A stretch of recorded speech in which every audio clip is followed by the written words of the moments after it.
போனேன். ஆப்ரேஷனில் செக்யூரிட்டி சூப்பர்வைசராக போனேன். அங்கே செக்யூரிட்டி சூப்பர்வைசராக போன பிறகும் அங்கே உள்ள விஷயங்கள்லாம் நுணுக்கமான விஷயங்கள்லாம் கற்றுக்கிட்டு எல்லா இடத்துலையுமே நான் வந்து முன்னோடியாக இருக்குன்னு நினைப்பேன்.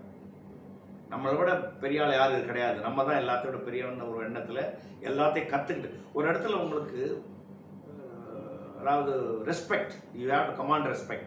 அப்படி நீங்கள் ரெஸ்பெக்ட் கமாண்ட் பண்ணணும்னா ஒரே ஒரு மந்திரம் தான், தாரக மந்திரம். நீங்கள் செய்கிற வேலையை பற்றி முழு knowledge you should gain. Unless you have the thorough knowledge of job, nobody is going to respect you. அந்த விதத்தில் நான் போன இடத்துலலாம் அந்த என்னுடைய வேலையை பற்றி ரொம்ப நுணுக்கங்களை பற்றியெல்லாம் தெரிஞ்சுக்குவேன். நாம் என்னுடைய வேலை மட்டும் இல்லை, என்னை சுற்றி உள்ளவங்க வேலையை என்ன செய்கிறாங்க அதனோட நுணுக்கங்களும் தெரிஞ்சு வச்சுக்குவேன். அந்த மாதிரி தெரிஞ்சு வச்ச காரணத்தினால என்னுடைய முன்னேற்றம் வந்து ரொம்ப நல்லா இருந்தது. செக்யூரிட்டி சூப்பர்வைசராக இருக்கும்போது நான் துப்பாக்கி எடுத்து சுடுவேன், துப்பாக்கி எடுத்து பறவைகள்லாம் சுடுவேன். பறவைகளும் அங்கே உள்ள